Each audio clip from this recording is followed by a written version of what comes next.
and welcome to Yetzi Illustration Channel. This is my channel where I am going to take you along on a journey creating my portfolio. It's called Portfolio Diaries. I thought this was a catchy title. And you'll just see me either drawing or working digitally or chatting a little bit to you. Yeah, so my name is Jelena. If you're new here to the channel, Portfolio Diaries is my idea to document the process while I'm working on the new portfolio, and it also gives me a bit of continuity and like the idea of showing up and keep going, because when you're working on a long project, which it is usually, without a real deadline, things can get like dragged out a little bit. Having to talk to a camera and explain what I'm doing every week helps me get back into the working memory why I'm doing the portfolio and why I want it finished. So the first step of redoing my portfolio was to just write down what I think a nice portfolio would look like and what I would like to see in it, in my own one. So what do I want to show? And in this stage of the process, I let the ideas come as idealized or as fantastic as they wanted to be. I didn't restrict myself to any timescales or doability or any sort of technical things. So I came up with, I want to see really nice characters, I want to see character design, I want to see how I can draw all sorts of emotions, I want to see different animals, I want to see some other things and so on. Oh, the sun's come up. Then I had a look at my old portfolio and nothing matched. So my whole vision how it should look like, nothing matched. So I was like, okay, has to be done all again from the beginning. So I compared them. I want to see lots of animals. I can see mostly, what was it? I don't even think I had any animals. Oh, it was like a hedgehog and something else. So like, okay, I need a list of animals. I want to see characters with good character expressions, like emotional expressions, and what I saw in my portfolio was usually children, mostly girls, with a smile and posing into a camera as if they're doing a photo shoot, which it's not going to work for a book. They need to be in action. So I wrote down what is a mismatch, what needs to be doing, and from there I had my to-do list, more or less. Like I had a plan and I had a vision. Yeah, so at the moment we are at the faces, doing different expression faces, and I've combined it with animals because I thought I would really like to have more animals have expression faces. That's just what I wanted to. Yeah, so this is the start of a new week. My work week starts Tuesdays because that's when both of my children are in daycare in school. So I work Tuesdays, Wednesdays and Thursdays, and it sounds short, and it is short. Yeah, you never get everything done what you wanted. I haven't looked in my to-do list just yet, so there's probably plenty of things I will forget. I've been working a lot on the characters design, not really characters design. I want to be a bit clear about it. Character design is like the overall shape as far as I understand, but I'm working specifically on face expressions and emotions. So I've done a sheep, piggies and wolf, and then I'm going to have a look how to put it together on one page for the portfolio, and I've come up with a structure for the page and a few things I'm missing kind of, so that's what I think I will do next. I also decided to do a page like a pretend, how to say, like it's not a mock-up page, but a sample. It's called a sample. I decided to do a sample for the story The Three Piggies and the Wolf, because obviously I have these characters now, and I'm going to work on that a little bit as well. Yeah, and I'm going to try to talk a little bit more to the camera, because as I was editing my previous videos, I found that was missing, and that was one of the ideas, to just start recording, then edit half the video, and then kind of feedback myself on it. Yeah, so I hope this week will be full of chats, and I hope you enjoyed watching me draw.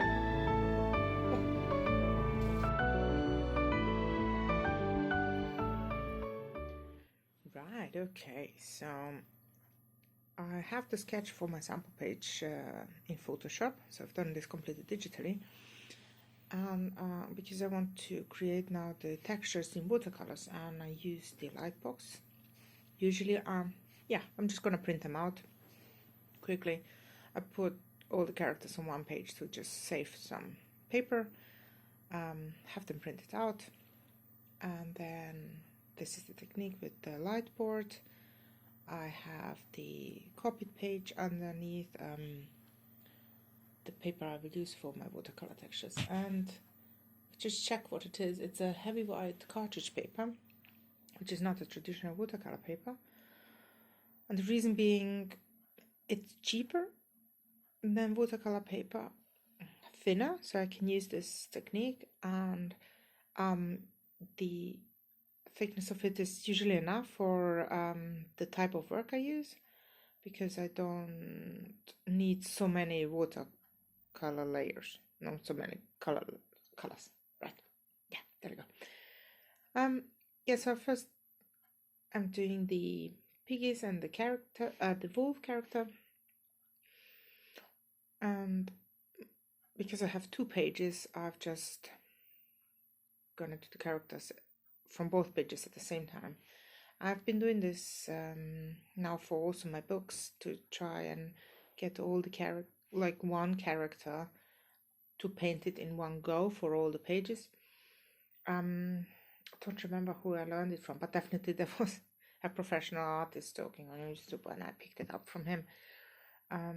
Especially when you work in classical methods, so like anything classical media, you mix the colors, and the thing is that it's quite hard to remix it. So if you would have the character do it now, and then maybe in 2 weeks you have it on another page, do it again, they might just look a bit different then, right? What I've also noticed now, just like to comment on working in books, what I've noticed is when you don't do the character in one go and you leave some time in between them, you might just have gotten better later on, and you have to redraw the first ones, which is good and bad as well. Not bad, it's good, and it's also annoying that this happens. So I decided for myself, I'll just do the one character all in one go, and then it's all on the same skill level. Right, so back to the sample page for the 3 little piggies. I'm painting now the hut that is you can see in the page, and I've decided to go into quite a few details, more than a watercolor texture would actually be, or like how I was creating them so far. And I'm not quite sure what I wanted with it, but I think I wanted to make sure that I have the right quality there, because I wasn't quite sure how it's going to turn out digitally, if I will be able to use all the techniques in the way that I wanted them to look, if that makes sense.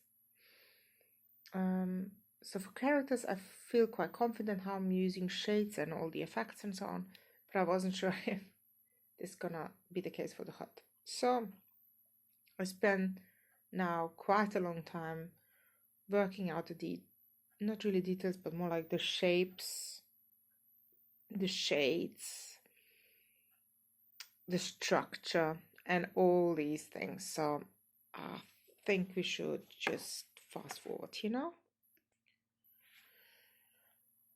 Right, while I'm speeding up, I will just wait for what's going to be the next bit. I think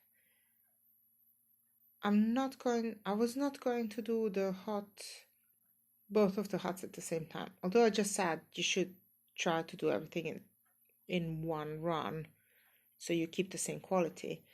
But I wanted to see if this works out and if I can simplify it for the next one. So to take more of this work into the digital bit. I just a little romantic look at my workspace showing the colors. I think it was an idea to make this video a little bit more interesting, and also just in case you're interested in these colors. So I'm using Schminke, Horutem Araquel. They are the professional line of Schminke's colors, and then a couple others. Winston Newton. Yes, so we have Fondue brown, Raw Umber, Sienna, Naples Yellow, my absolute favorite color. Naples Yellow, I don't know, I just use it everywhere for some reason. I go straight to the next thing that I will need for the page, which is a background, and I found it, well, I was a little bit worried how it's gonna turn out, because backgrounds are not really my strength, and that's just simply because I haven't really observed them much and trained as much as I do with characters. So characters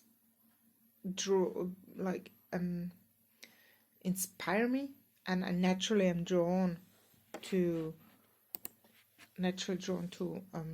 stare at them, and I learn much faster, like automatically, and this has not happened really for backgrounds. So yeah, how is this gonna turn out? I don't know. I need the sky and I need grass, and I'm just going to go into experimenting then on the computer, and from there I'll take it into the next step. So after the experiment, I see what didn't work, I can do it better then next time.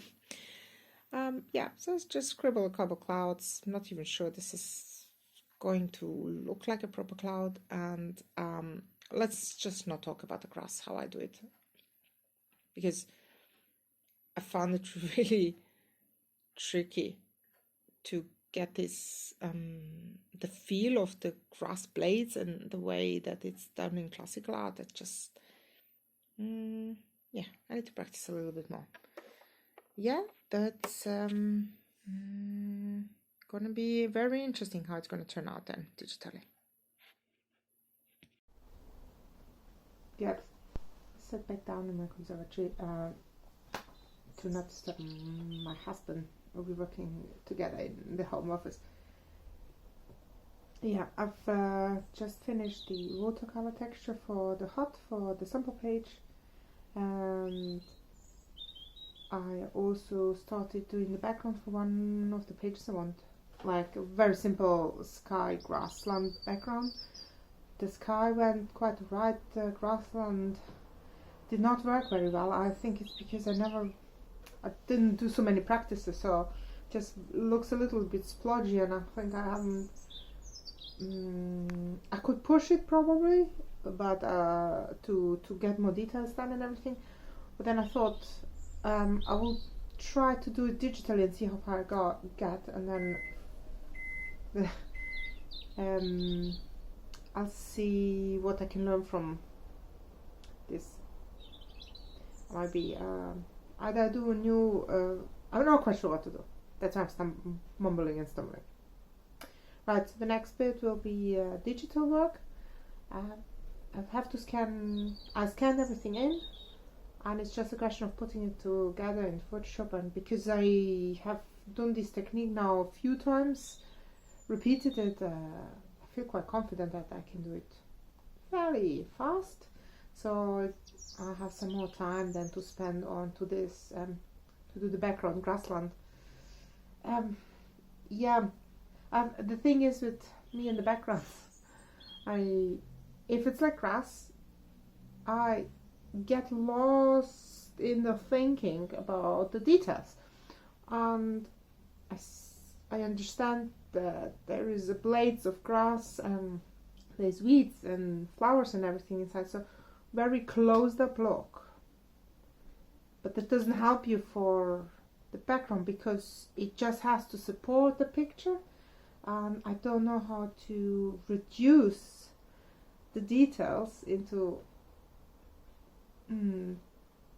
yeah, so it still reads like a grassland, but I don't draw every single blade, especially not if it's like further away, like if it's in a distant the grassy area.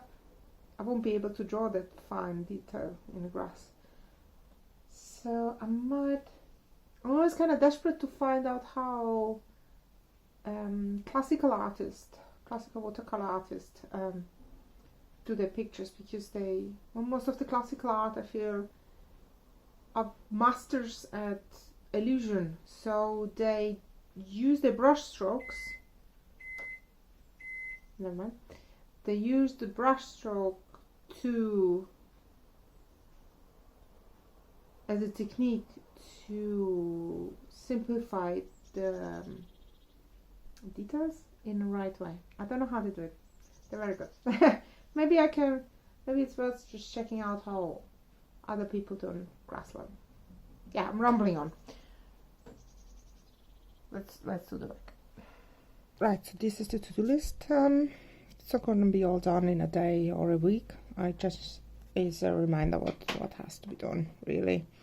And I can work on it bit by bit. Usually I get like 1 point in a week done, but I still need to keep in mind all the other bits as well.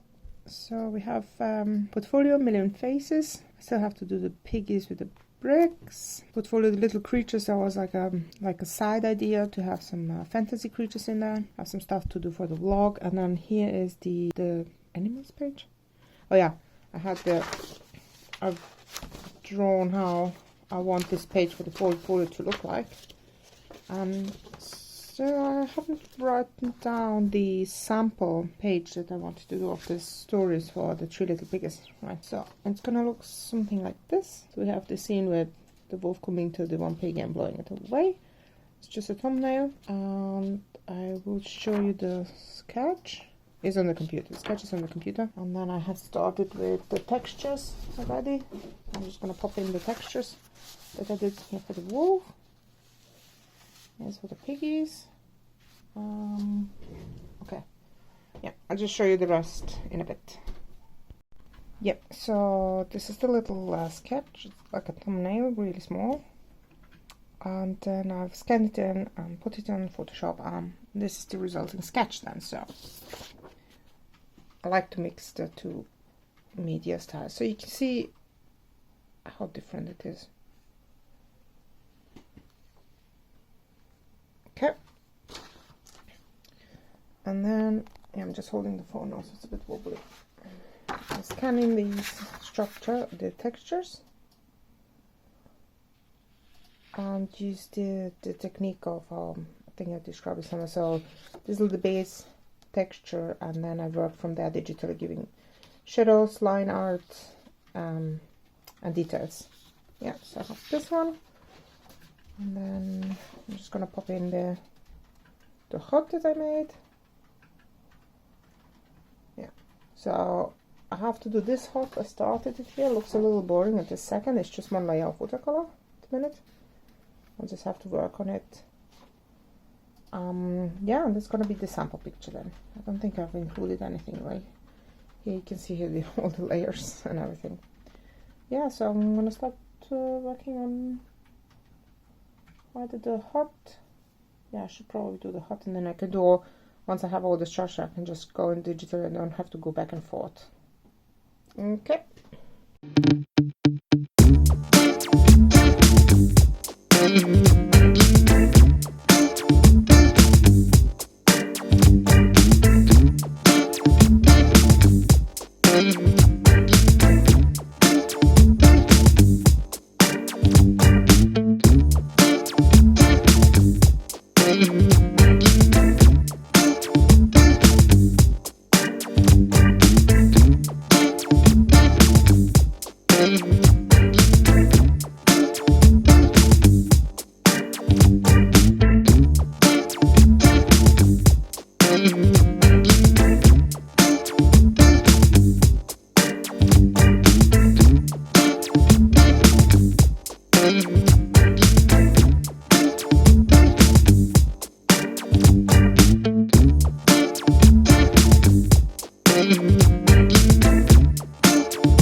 Yeah, so these are the two characters. Just before I end this video for this time, I'm going to include the HUD and start working on it, so you can see how this is supposed to look like. So as I said before, I went in the watercolor part quite a lot into detail compared to the characters. Yeah, and I overlaid the sketch, but it just didn't work out quite well. So first I'm gonna correct all the outlines and pay a little bit more attention to the brush strokes that I had. And then I am going to intensify the shade. So in watercolors, I kind of have difficulties going completely dark, like really dark enough to make them all pop. So yeah, that's what I'm going to do digitally. And then at some point I will be finished and be able to share with you the end result. And until then, thank you so much for watching, and I hope to see you again next time, and hope to show you the final piece at the end. Yeah, bye.